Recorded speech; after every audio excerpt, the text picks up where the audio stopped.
আলাইকুমুল কুফরা ওয়াল ফুসুক ওয়াল ইসয়ান উলাইকা হুমুর রাশিদুন।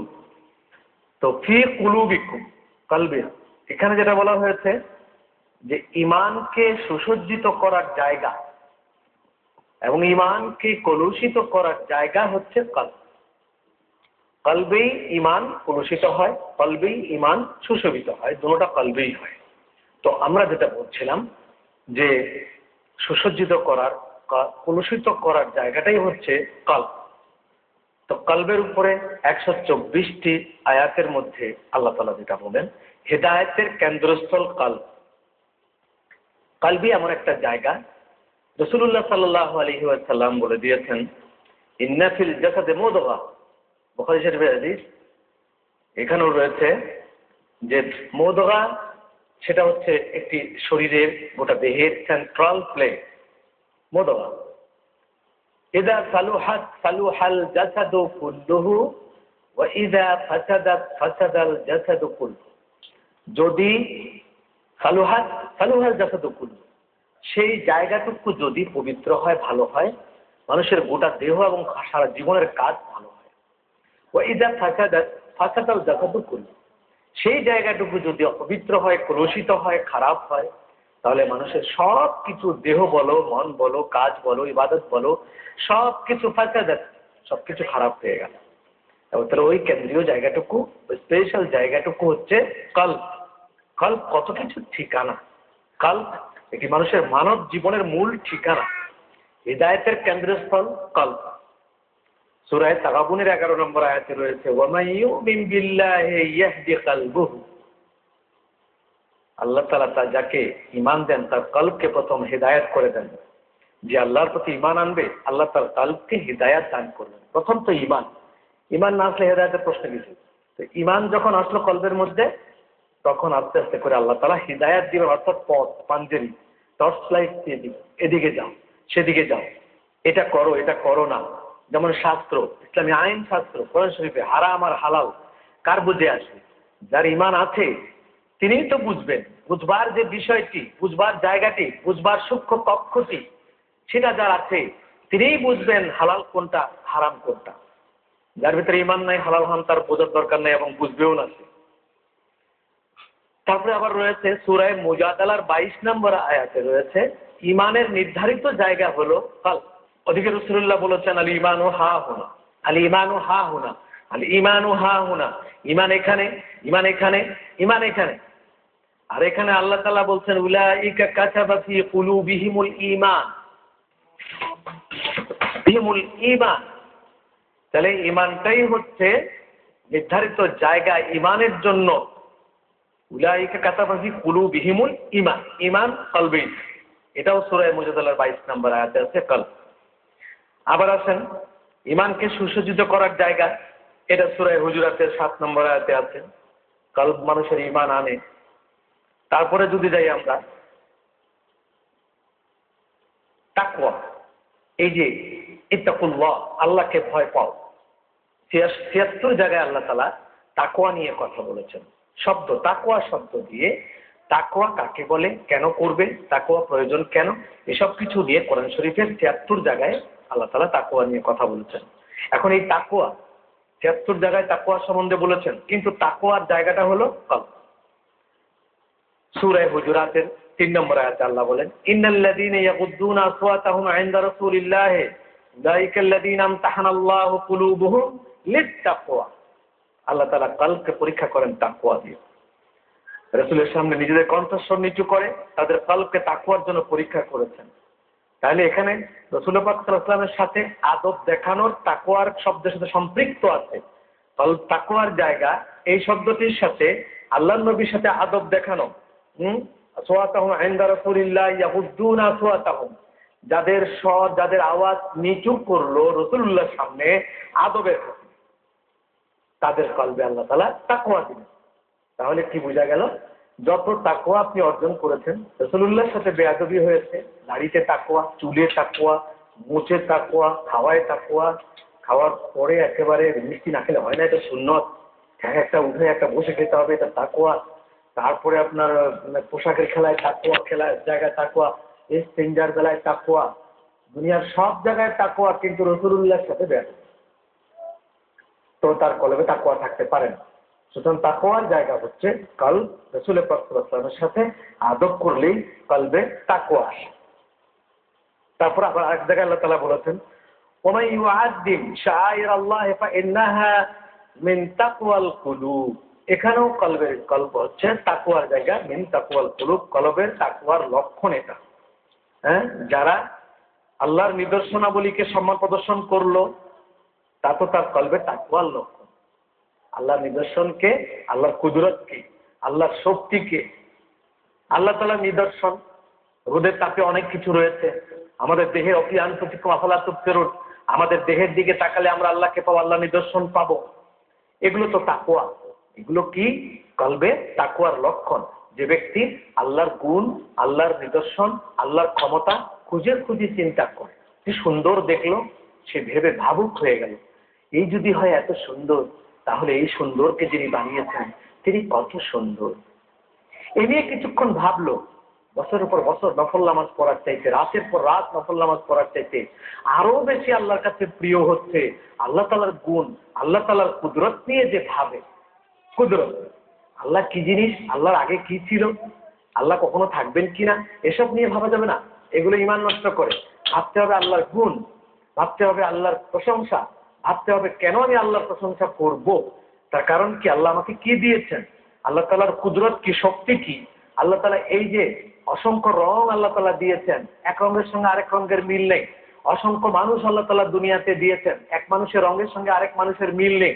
অথচ একটা কোম্পানি থেকে যদি একটা গাড়ি বের করা হয়, ধরুন টয়োটা মার্সিডিজ বের করা হলো, তো লাখ লাখ টয়োটা মার্সিডিজ একই রকম, একটু বেশ কম কোথাও পাবেন না, একই কালার। টয়োটা করোলা বের করলেন, সব টয়োটা করোলা একরকম। কিন্তু আল্লাহ তাআলা মানুষের কলবে, মানুষের ভেতর থেকে মানুষ বের করেছেন, কিন্তু সব একরকম না। কোন মানুষের কণ্ঠ, দুটি মানুষের কণ্ঠ, এই যে পৃথিবীতে এখন প্রায় 700 কোটি মানুষ আছে, 700 কোটি মানুষের গলার কণ্ঠ কারোর সাথে কারো মিল নেই। 700 কোটি মানুষের চোখ কারোর সাথে কারো মিল নেই। 700 কোটি মানুষের জবান কারোর সাথে কারো মিল নেই। 700 কোটি মানুষের হাত পা কারোর সাথে কারো মিল নেই, রং কারোর সাথে কারো মিল নেই।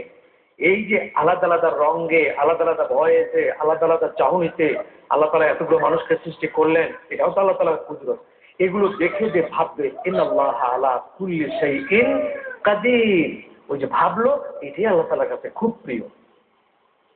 তারপর সূরা রাদের 28 নম্বর আয়াতে আছে, কলব হচ্ছে আল্লাহর জিকিরের জায়গা, আল্লাহর জিকিরের উৎপত্তি স্থল, আল্লাহর জিকিরের শান্তি পাবার জায়গা হচ্ছে কি, কলব। যেমন আল্লাহ তাআলা বলছেন কি, আল্লাযীনা আমানু ওয়া তাতমাইন্নু কুলুবুহুম বিযিকরিল্লাহ বিযিকরিল্লাহি আলা বিযিকরিল্লাহি তাতমাইন্নুল কুলুব। যারা ঈমান আনে তাদের কলব আল্লাহর জিকির দ্বারা শান্তি লাভ করে। জেনে রাখো, আল্লাহর জিকির দ্বারাই কলব সমূহ শান্তি পায়। মানুষের কলব শান্তি পায় আল্লাহর জিকিরে।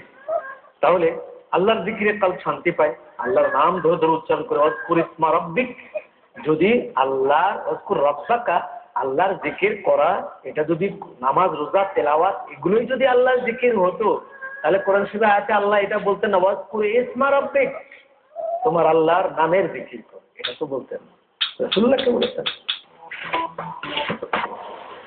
আবার যদি আমরা দেখি সূরাতুল বাকারার 97 নম্বর আয়াতে আমরা দেখি, ফাইন্নাহু নাযালাহু আলা কলবি বিইজনিল্লাহ, কোরআন শরীফের আয়াত নাজিল হয়েছে হুজুর সাল্লাল্লাহু আলাইহি ওয়াসাল্লামের কলবের ভিতরে। তাহলে আয়াত নাজিল হওয়ার, কোনো কিছু নাজিল হওয়ার এবং কোনো কথা আসার জায়গা হচ্ছে কলব। নিশ্চয়ই তিনি জিবরাইল আল্লাহর আদেশে এই পবিত্র কালাম আপনার কলবের মধ্যে অবতীর্ণ করেছেন, সূরা বাকারার 97 নম্বর আয়াত। তাহলে কোরআন শরীফ নাজিল হওয়ার জায়গাও হচ্ছে কলব। রাসূলুল্লাহ কলবের মধ্যে কোরআন শরীফ এসেছে। যেমন অন্য জায়গায় আল্লাহ তাআলা আরো বলেন যে, আলাম ওয়া ইয়াকতুমহা ফাইন্নাহু আসিমুন কলবুহু, সূরা বাকারার 273 নম্বর 83 নম্বর আয়াতে আছে যে কলুষিত হয় কলব।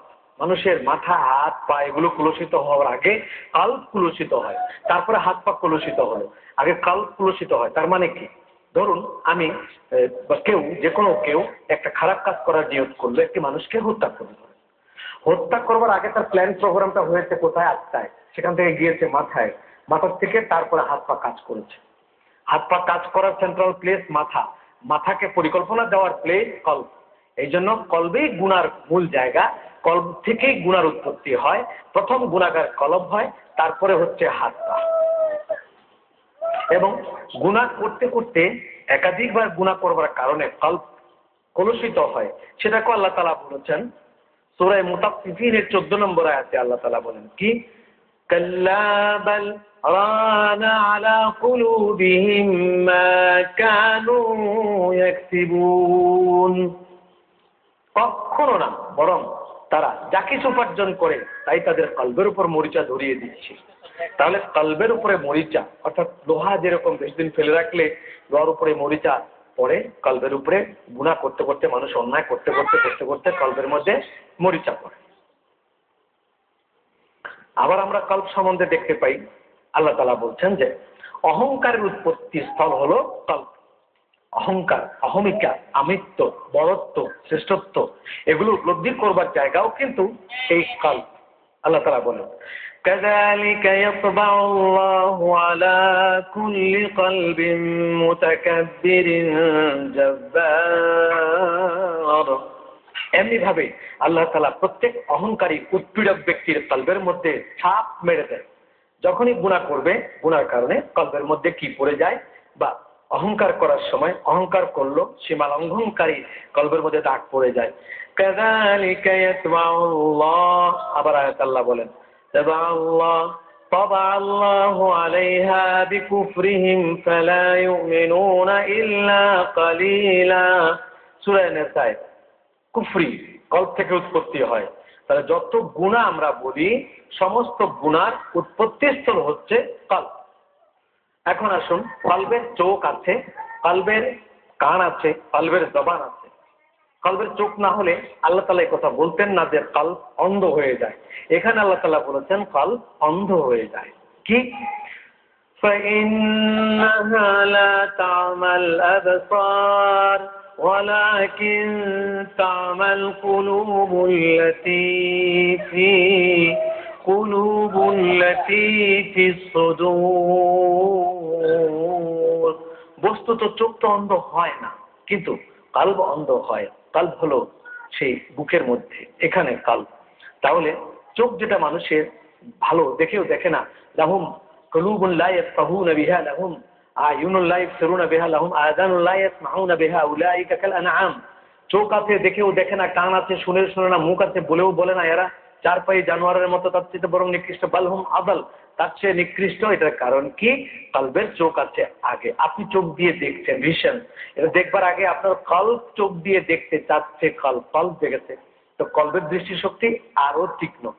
কলবের চোখ আছে। এটা এখানে হাদিস শরীফেও আছে। রাসূলুল্লাহ সাল্লাল্লাহু আলাইহি ওয়াসাল্লাম বলেছেন, আন ইবনে আব্বাস রাদিয়াল্লাহু তাআলা আনহু قال لم يره رسول الله صلى الله عليه وسلم بعينه انما رآه بقلبه। রাসূলুল্লাহ সাল্লাল্লাহু আলাইহি ওয়াসাল্লাম বাইরের চোখ দিয়ে দেখতেন না, কলবের চোখ দিয়ে দেখতেন।